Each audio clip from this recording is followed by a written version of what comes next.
coming in after that strong earthquake hit Southern California. A 5.2 magnitude quake near San Diego, warnings all the way to Los Angeles. A home camera capturing the shaking in a living room in El Cajon. A nanny cam showing a sleeping baby awakened by the earthquake. For many, a cell phone warning going out just before the earthquake hit, and tonight there's obvious concern about possible aftershocks now. Stephanie Ramos is in Southern California for us. Tonight, families in Southern California bracing for aftershocks after a 5.2 magnitude earthquake struck near San Diego. Breaking news. Our affiliate KGTV breaking into programming. We are bringing you breaking news here at 10:16, and you may have felt it, a pretty strong earthquake. Home surveillance cameras catching the tremor. Watch as it shakes this baby awake. Everyone's okay. We're swaying like this in the elevator. Reggie Novinario was 35 floors up working on this downtown San Diego skyscraper. Were you worried about your life? Yeah. As everybody was. The guys on top, they're on the side of the building and they could fall off. The 5.2 quake's epicenter near Julian, California, a mountain town about 60 miles northeast of San Diego. At the San Diego Zoo Safari Park, frightened elephants instinctively forming what's known as an alert circle to protect the herd. The quake sending boulders onto roads, authorities still assessing damage tonight. There could be some aftershocks after this quake. And David, people got an early warning. Scientists at Caltech say the MyShake app alerted people this quake was coming just seconds before it hit.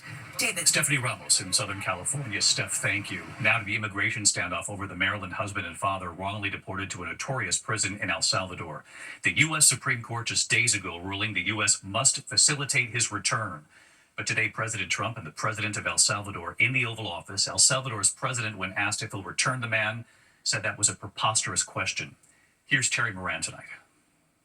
At the White House today, President Trump and the president of El Salvador. And at the center of their agenda, one man, Kilmar Abrego Garcia, the Maryland man, a Salvadoran immigrant, husband and father, whom the Trump administration admits was mistakenly deported to that notorious prison in El Salvador. He's done a fantastic job. Today, Salvadoran President Nayib Bukele said he's got no plans to send Abrego Garcia back home to the U.S.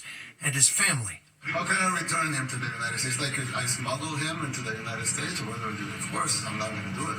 It's like, the question is preposterous. The Supreme Court unanimously ruled late last week that Abrego Garcia's removal to El Salvador was, quote, illegal, and ordered the Trump administration to facilitate his return.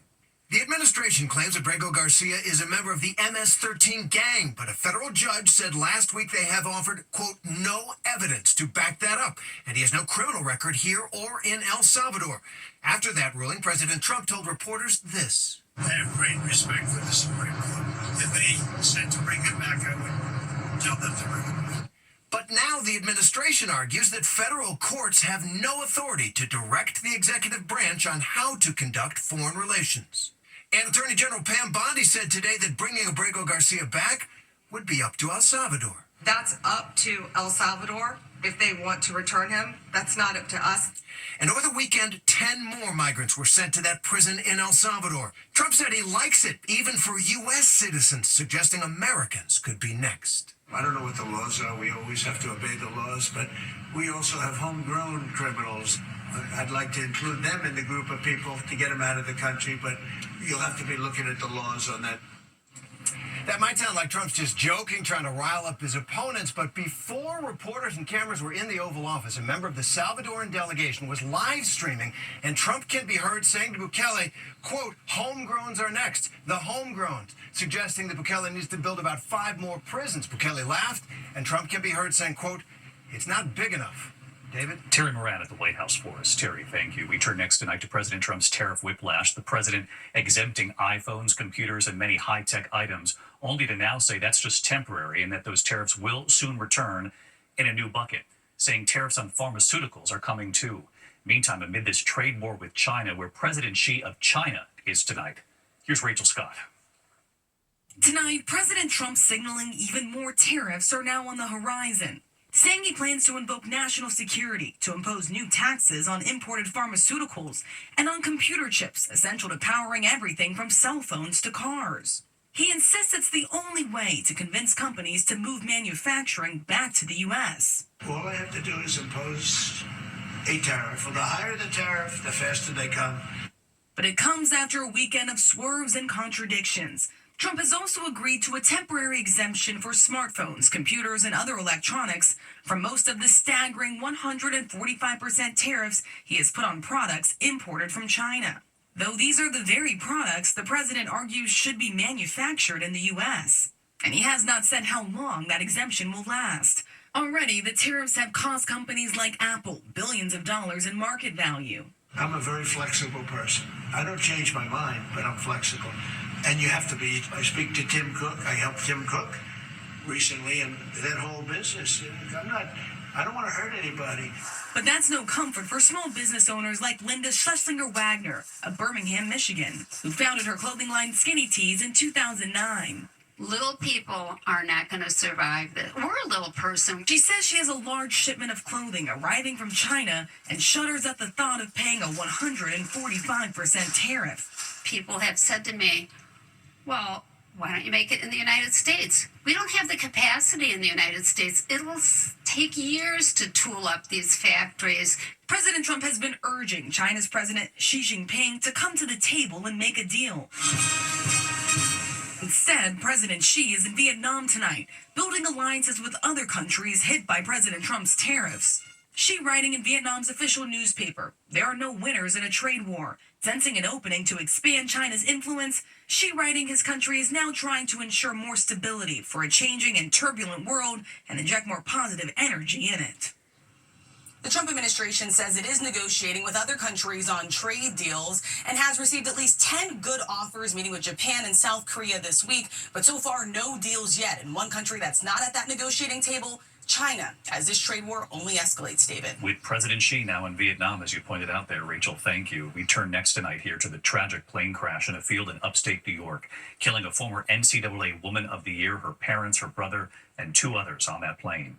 Just 10 miles from the airport. And here's Gio Benitez tonight. Tonight, NTSB investigators are working through the wreckage of a private plane that plunged into this field in upstate New York, just 10 miles from the airport, killing all 6 on board.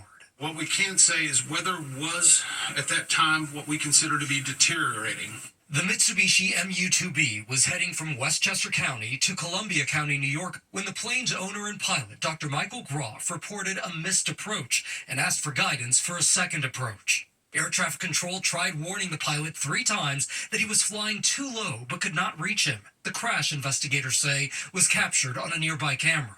The video appears to show that the aircraft was intact and crashed at a high rate of descent into the ground. Dr. Michael Groff, a neurosurgeon, was killed along with his wife, Dr. Joy Saini, who was also a surgeon, along with 2 adult children and their partners. Karina Groff. Their daughter, Corinna Groff, who had played soccer for MIT, was named the NCAA Woman of the Year in 2022, honored for her work designing masks for essential workers during the pandemic. And David, all of the families involved say they are devastated and that they will remember them as the 6 brilliant, dynamic, and loving people that they were. David. Lost Gio Benitez tonight. Gio, thank you. There's also news tonight after that deadly tourist helicopter crash right into New York's Hudson River. This afternoon, divers recovering what appears to be the chopper's main rotor, of course, critical to the search for clues. We're also learning the chopper was not equipped with a black box. The FAA tonight also saying the sightseeing helicopter company is shutting down. That crash killing a family of 5 visiting from Spain and the pilot. Now to the history made tonight, the star-studded all-female Blue Origin flight crew, including singer Katy Perry and TV journalist Gayle King, blasting off from West Texas, heading to the edge of space. Gayle King's best friend Oprah crying at liftoff, parachutes bringing the capsule down, and what the passengers said right after landing. ABC's Maria Villarreal right there in West Texas for us. 2, 1, ignition. Tonight, a star-studded all-female crew blasting off into space. Liftoff. New Shepard has cleared the tower. 6 women, including pop star Katy Perry and journalist Gayle King, launching from Texas on board billionaire Jeff Bezos' Blue Origin New Shepard rocket. Gayle King's best friend Oprah cried as she watched the spaceship soar. Oprah watching her best friend go to space.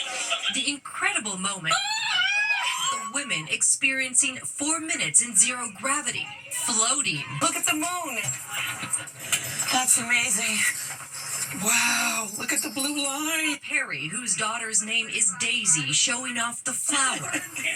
Then the capsule safely parachuting back home, touching down in a cloud of dust. Congratulations. Welcome back to Earth. I feel super connected to love. How are you hoping that this moment affects change for other people moving forward? I hope they can see the unity that we modeled and replicate that and understand that we weren't just taking up space, we were making space for the future. David, this was a serious mission where data and research were collected, but for those people wondering if Katy Perry sang, she did on Descent, and she chose a classic, What a Wonderful World.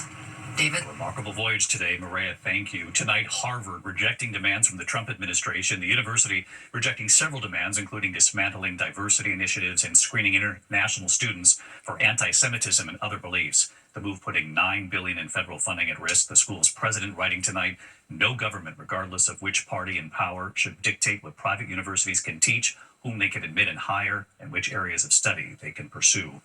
When we come back here tonight, the storm's hitting this evening, the Ohio Valley, the Mid-Atlantic, parts of the East, and we'll time it out for you. And look at this, the woman clinging to the side of a cliff for more than an hour, a rescuer dropping from a helicopter in the effort to save her in a moment. Next tonight, we're tracking those storms moving in this evening. A storm system moving through the Ohio Valley and Mid-Atlantic from Lexington, Kentucky, all the way to Washington, D.C. Dangerous winds, large hail, and possible isolated tornadoes tonight.